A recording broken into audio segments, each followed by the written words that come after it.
Mesdames et messieurs, bonjour. Le Congo est doté d'une richesse naturelle exceptionnelle avec des ressources minières et énergétiques abondantes.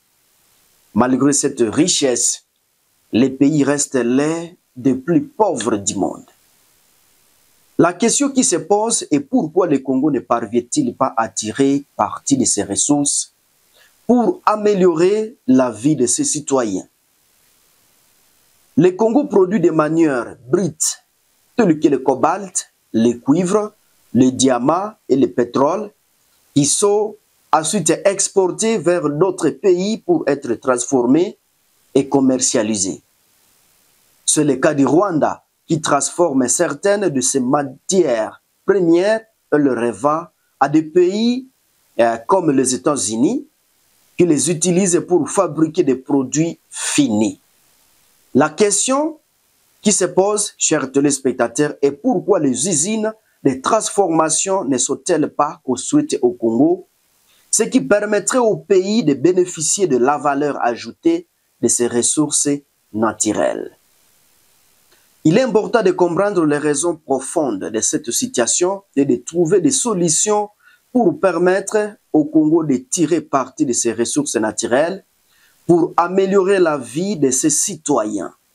C'est l'objectif de l'émission Afrique sans masque qui propose une analyse constructive de la situation avec Odo Boulamba que je vous propose de suivre attentivement et comprendre l'objectif de cette émission qui éveille les esprits des Congolais pour le développement et la paix à République démocratique du Congo. N'oubliez pas de vous abonner, chers internautes. Merci de votre fidélité. Bienvenue dans RDC sans masque. Ce que personne n'ose dire, frères et sœurs d'Afrique, ce que vous allez entendre aujourd'hui n'est pas une rumeur. Ce n'est pas un bus. Ce n'est même pas une opinion. C'est un choc silencieux, un bouleversement diplomatique et peut-être un piège éternel. Le 27 juin 2025, à Washington, un accord a été signé, un accord dit historique, un traité à 3 voies, la République démocratique du Congo, la République du Rwanda et les États-Unis. Officiellement, c'est un traité de paix, un cessez-le-feu, une sortie de crise, un chemin vers la stabilité. Mais en réalité, un détail bouleverse tout. Un détail que peu de Congolais connaissent. Les minéraux du Congo ne seront pas transformés au Congo, ne seront pas raffinés dans les provinces minières, ne créeront pas d'usines à Kolwezi, ni à Bukavu, ni à Kisangani. Non, ils seront envoyés au Rwanda, là où des usines sont déjà prêtes, là où la chaîne de transformation est déjà en place, là où le profit final ne reviendra pas aux Congolais. Et vous savez ce que cela signifie. Cela signifie que le Congo fournira le sol, mais pas la valeur. Cela signifie que le Rwanda s'enrichira à jamais et que le Congo, une fois de plus, restera l'esclave de sa propre richesse.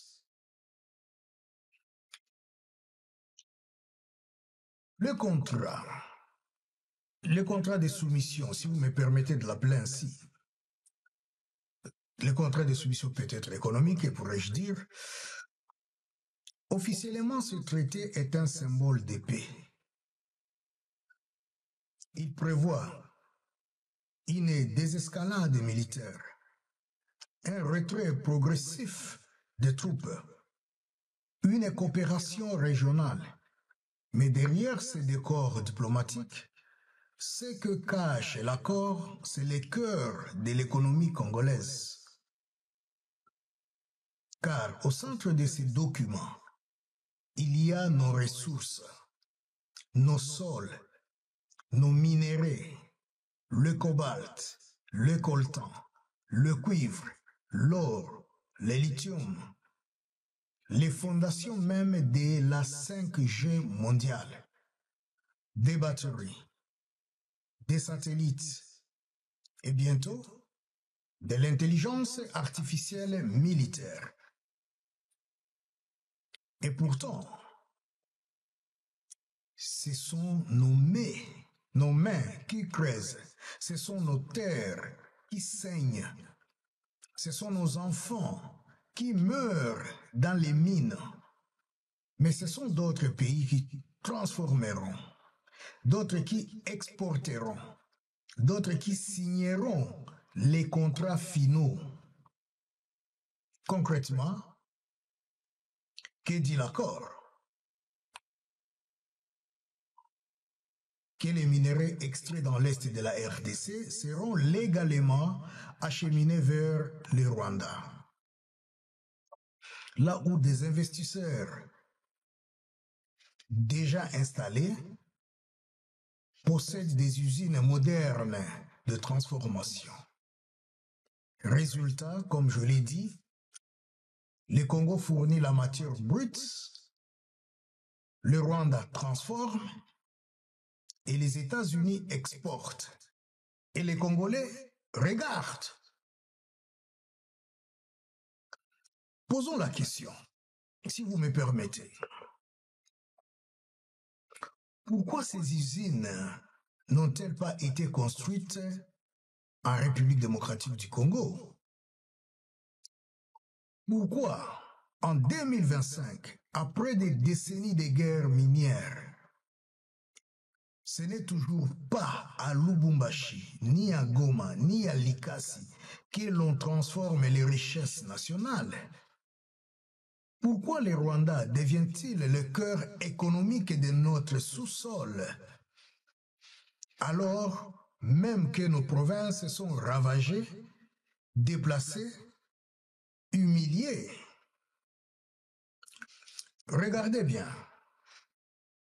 Le Rwanda, qui n'a presque aucun gisement de cobalt, est en train de devenir la capitale africaine de sa transformation, pendant que la RDC devient une zone d'extraction et de silence.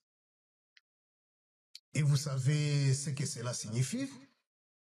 Cela signifie que ce traité n'est pas un traité de paix. C'est un traité de transfert de valeurs, de dépendance industrielle, d'effacement économique programmé. Le Rwanda accueille les usines, les minéraux prennent la route de Kigali, les profits, eux, prennent l'avion pour Washington. Et la RDC, elle creuse, elle saigne et elle regarde partir sa richesse sans jamais en voir la transformation. Le Congo est en train de revivre version 2.0, ce que Lumumba redoutait, un pays riche géré par des puissances étrangères avec des visages africains en façade. Fin de citation.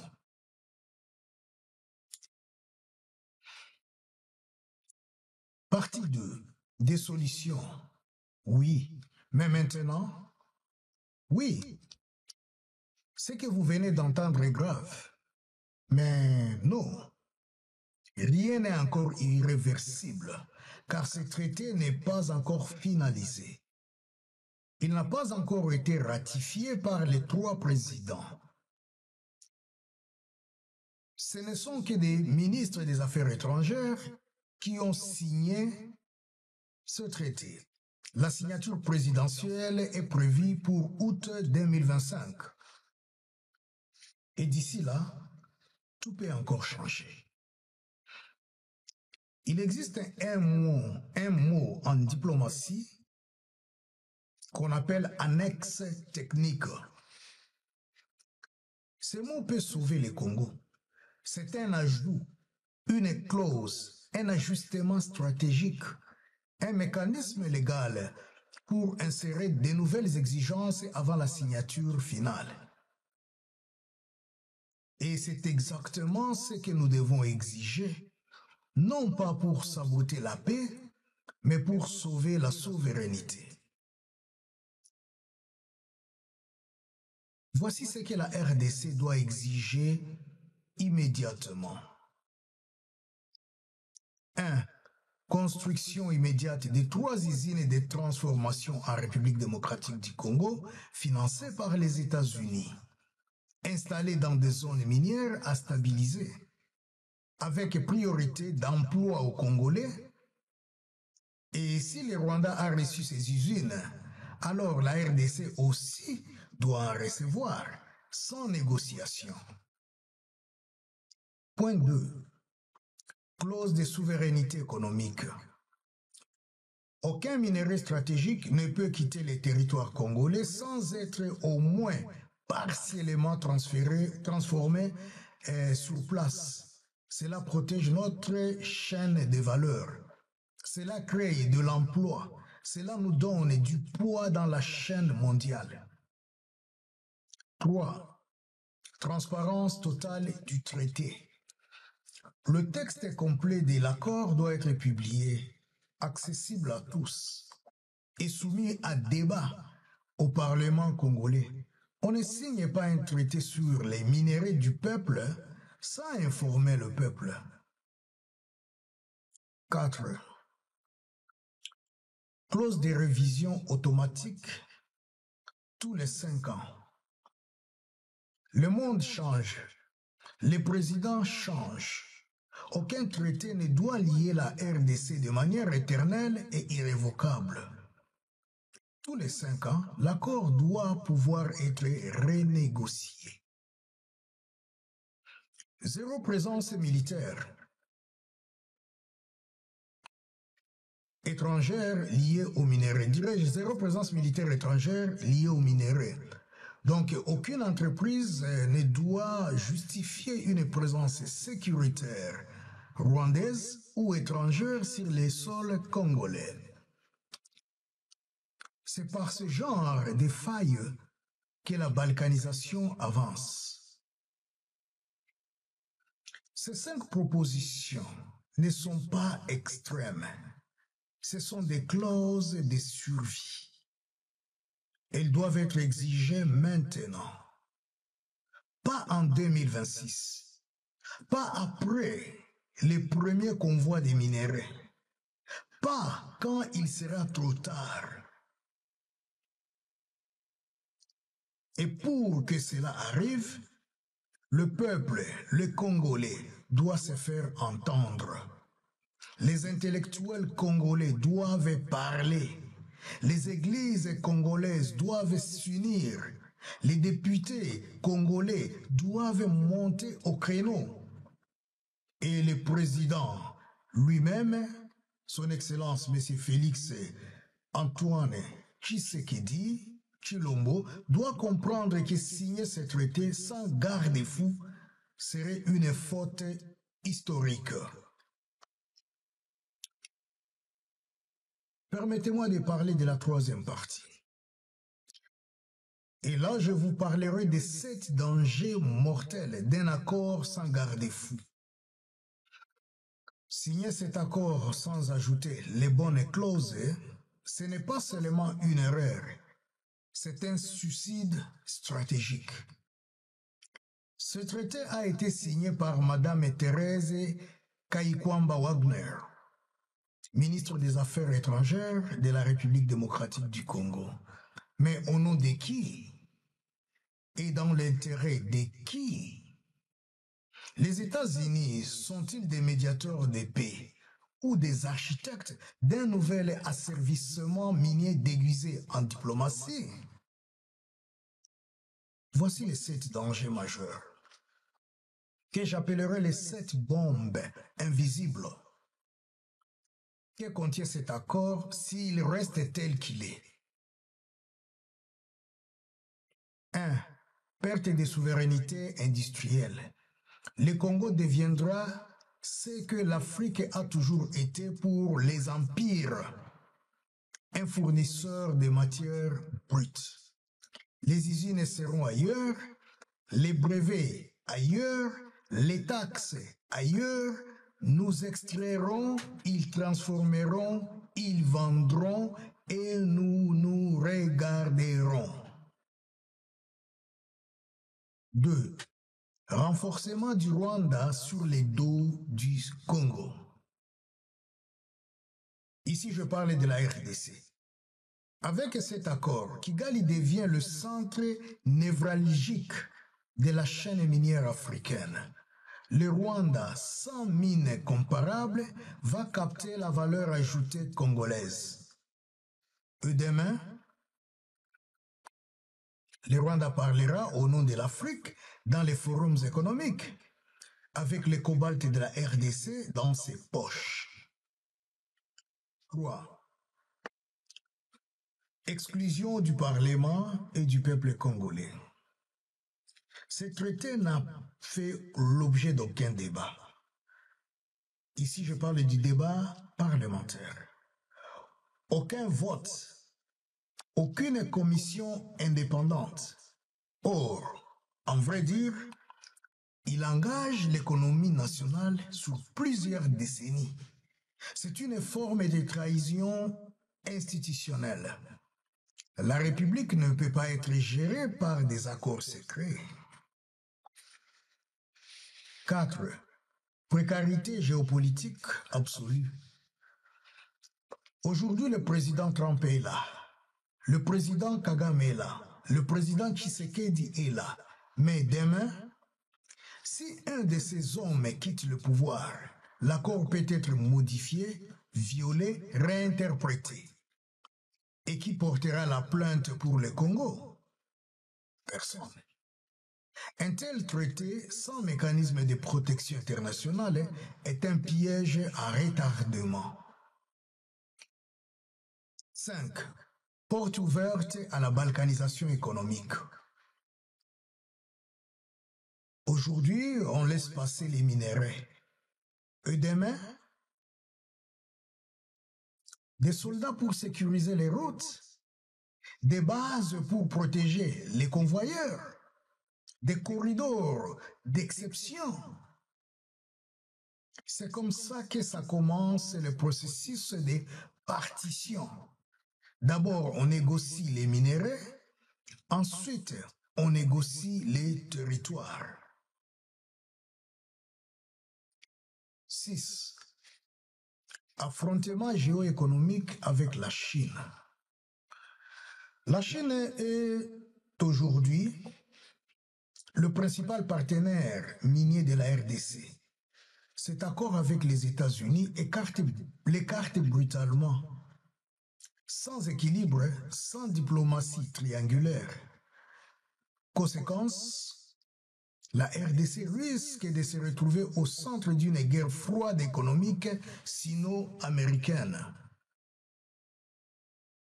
qui se jouera sur son propre sol. 7. Trahison du rêve national. Depuis Kabila père, le gouvernement congolais promet la transformation locale, les usines, l'émergence, l'indépendance. Mais avec ce traité, le Congo abandonne ce rêve. Il délègue sa renaissance à un pays voisin. Chers internautes, vous venez de suivre Odo Boulamba. Si vous avez besoin de l'intégralité, allez sur la chaîne YouTube Afrique sans masque. Et là, vous trouverez des émissions qui parlent de l'Afrique, des émissions qui se focalisent sur la République démocratique du Congo. Merci.